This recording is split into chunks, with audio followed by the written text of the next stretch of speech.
P block মৌলগুলো যে সমস্ত গ্রুপে অন্তর্ভুক্ত সেই গ্রুপগুলো যথাক্রমে 13 নম্বর গ্রুপ, 14, 15, 16, 17 এবং 18 নম্বর গ্রুপের অন্তর্ভুক্ত। অর্থাৎ এই 6টা গ্রুপের মধ্যে পি ব্লক মৌলগুলো আছে, তাদের গ্রুপগুলো হলো 13 থেকে 18 পর্যন্ত। এখন এই গ্রুপে যে মৌলগুলো বসবাস করে সে মৌলগুলো হলো 13 নম্বর গ্রুপে বোরন,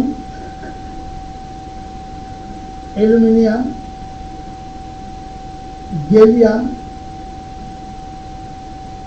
ইন্ডিয়াম এবং থোরিয়াম। আর 14 নম্বর গ্রুপে হলো কার্বন, সিলিকন, জার্মানিয়াম, টিন এবং পিবি বা প্লাম্বাম বা লেড। 15 নম্বর গ্রুপের মৌল হলো নাইট্রোজেন, ফসফরাস, আর্সেনিক, অ্যান্টিমনি এবং বিসমাথ। 16 নম্বর গ্রুপে অক্সিজেন, সালফার,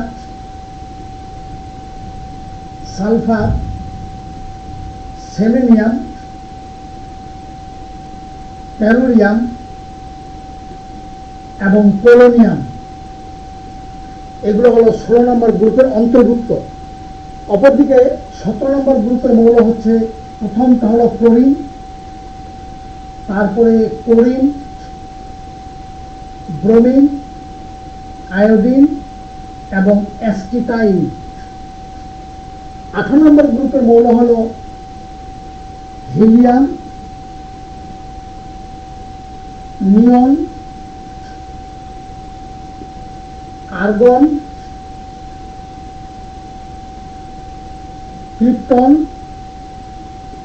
জ্যানন এবং রেডন। এই 31টা মৌলকে পি ব্লক মৌল হিসাবে আখ্যায়িত করা হয়। এদের ইলেকট্রন বিন্যাস হইল 13 নম্বরে P1, এখানে P-তে ইলেকট্রন প্রবেশ করে, তারপরে এটা হবে বহিস্থ কক্ষপথে P2, P3, P4, P5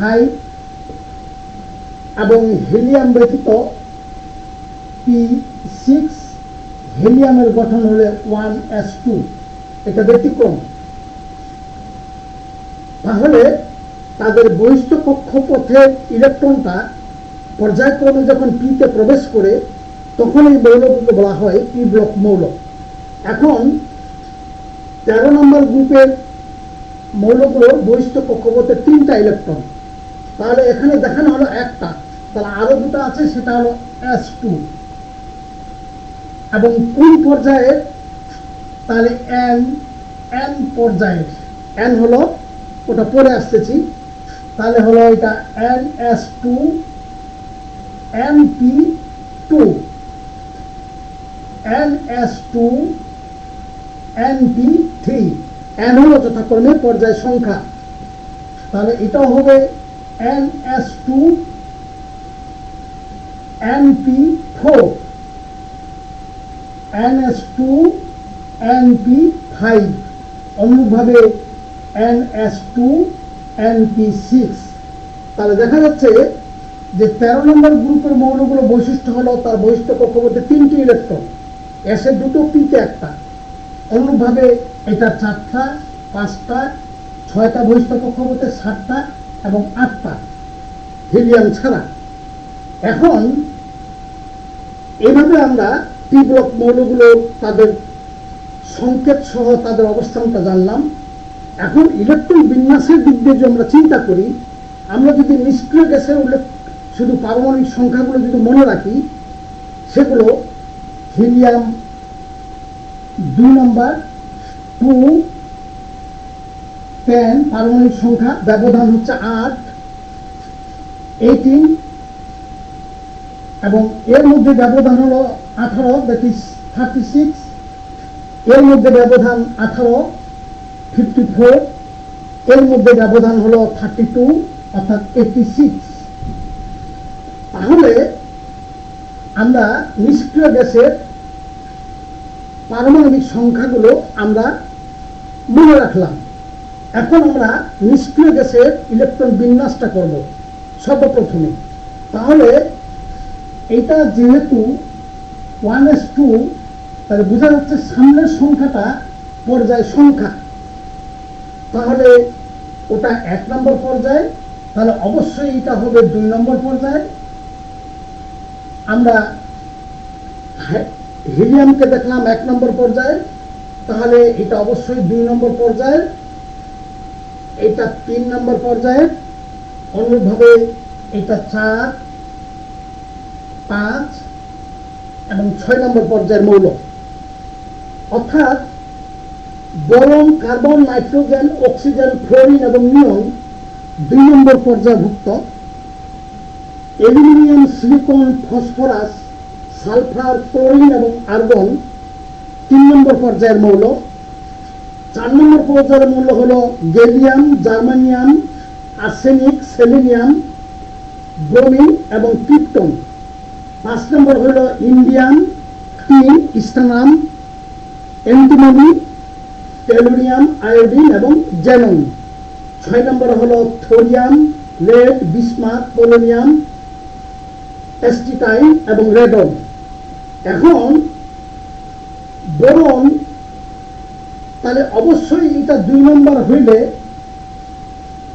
এবং 1 নম্বর পর্যায়ের মৌল, তাহলে বোরন এখানে এর পারমাণবিক সংখ্যা 5, শুধু এটুকু মনে রাখলাম 5, এর পারমাণবিক সংখ্যা শুধু বোরনের আমরা মনে রাখলাম 5। তাহলে 5-এর সঙ্গে 8 যদি যোগ করি, যেহেতু ব্যবধান 8, তাহলে এটা হলো 13। অনুরূপভাবে এটা হলো 31, 49 এবং 81, যেহেতু এর ব্যবধান 32, তাহলে ব্যবধান 8 8 18 18 32। তাহলে আমরা এখানে বসাবো এখন 6 7 8 9 এবং 10 মিলে গেল। তাহলে এটা 13 14 15 16 17 এবং 18। অনুরূপভাবে 31 32 33 34 35 36 50 51 52 53 ও 54। অনুরূপভাবে 82 83 84 85 and 86। আবার এদিক দিয়ে আমরা চিন্তা করি, ব্যবধান 8 18 18 32। আমরা যদি এটা শুধু মনে রাখি, তাহলে 8 18 18 32, অর্থাৎ ব্যবধানগুলো হচ্ছে 8 18 18 32, অর্থাৎ এই ব্যবধানগুলো পাইলাম। এখন আমরা ইলেকট্রন বিন্যাসটা দেখব। ইলেকট্রন বিন্যাস আমরা নিয়নের যদি বিন্যাস করি, যেহেতু এটা 2 নম্বর পর্যায়ে মৌল, তাহলে 2s2 2p6। অনুরূপভাবে তাহলে অবশ্যই এখানে 8, আরো 2টি ইলেকট্রন দরকার, তাহলে অবশ্যই তার আগে আছে হিলিয়ামের গঠন। বারবার না লিখে আমরা হিলিয়ামের গঠন একবার লিখেছি। এখন আর্গন যেহেতু 3 নম্বর পর্যায়ের মৌল, তাহলে 3s2 এবং 3p6, যেহেতু 8টা পাইলাম, আরো 10টা দরকার, তাহলে নিশ্চয়ই এখানে নিয়নের গঠন 10 আর 8-এ 18। অনুরূপভাবে ক্রিপ্টন যেহেতু 4 নম্বর পর্যায়ের মৌল, তাহলে 4s2 4p6 যেহেতু এর ব্যবধান 18, অতএব 3d10 এবং তার আগে আর্গন 18, অর্থাৎ 18 + 18 36। অনুরূপভাবে জ্যানন পঞ্চম, তাহলে 5s2 5p6, তাহলে এখানে 3d হইলে 4d10। এখন এর মধ্যে ব্যবধান 18 পাইলাম, তাহলে অবশ্যই এখানে কৃপন 36-এর পরে 18 54। এখন রেডন যেহেতু 6 নম্বর পর্যায়ের মৌল 6s2 6p6 এবং 5d10। এখন যেহেতু এর মধ্যে ব্যবধান 32, অতএব 4f14 6s2 6p6 এবং জ্যাননের পরে অবস্থান, তাহলে 54 + 32 = 86। এখন তাহলে আমরা প্রত্যেকটি মৌলের ইলেকট্রন বিন্যাস তাহলে বরণের হবে, যেহেতু n এর মান এখানে 2, n এর মান এখানে 3, তাহলে 2s2 2p1। তাহলে এখানে 3টা, আগে আরো ইলেকট্রন 2টি দরকার, তাহলে অবশ্যই তার আগে 2টি হলে হিলিয়ামের গঠন অবশ্যই আছে, তাহলে হিলিয়াম 2 আর এখানে 3 5। অনুরূপভাবে অ্যালুমিনিয়াম 3 নম্বর পর্যায় মৌল 3s2 3p1। 13-এর মধ্যে 3 চলে গেলে 10, তাহলে অবশ্যই এখানে নিয়নের গঠন আছে, নিয়ন 10। অনুরূপভাবে এখানে 4 নম্বর পর্যায় মৌল, তাহলে এটা হচ্ছে 4s2 4p1। এখন এদিকে আছে 3d10 এবং এই 18টা পরে এখানে হচ্ছে আর্গন 18, অর্থাৎ আর্গন 18 + 20 18 + 10 28 and 3 31। এখন অনুরূপভাবে এটা 5s2 5p1 এবং এখানে হচ্ছে যেহেতুটা 3d, তাহলে 4d10। এখন এরপরে আর্গনের পরে এখানে ক্রিপ্টন 36 + 10 + 2 and +1 = 49। অনুরূপভাবে 6s2 6p1। এখন এরপরে যেহেতু তাহলে 5d10 এবং 4f14, এরপরে হচ্ছে জ্যানন 54, তাহলে 54 + 14 + 10 + 3 = 81। অনুরূপভাবে আমরা এখানে তাহলে লিখতে পারবো হিলিয়ামের গঠন, অতঃপর 2s2 2p2 হিলিয়ামের গঠন, অতঃপর এবং এটাও তাই হিলিয়ামের গঠন এবং 2s2 2p3। অনুরূপভাবে হিলিয়ামের গঠন 2s2 2p4 8 2p4 6, এখানে 6 আর 2 8। অনুরূপভাবে হিলিয়ামের গঠন 2s2 2p5। অনুরূপভাবে এখানে 3 নম্বর 3s2 3p2 নিয়নের গঠন, অতঃপর এটা 3s2 3p3 এবং নিয়নের গঠন 10 + 5 15। অনুরূপভাবে এখানে হলো 3s2 3p4 এবং নিয়ন 10। অনুরূপভাবে নিয়ন 10 3s2 3p5। অনুরূপভাবে গ্যালিনিয়ামের যেহেতু 4s2 4p2 এবং তার আগে 3d10 এবং আর্গনের গঠন 18। অনুরূপভাবে এখানে আর্গনের গঠন, অতঃপর 3d10 4s2 4p2 4p3 4p3 অনুরূপভাবে এখানে আর্গনের গঠন হলো 3d10 4, যেহেতু 4s2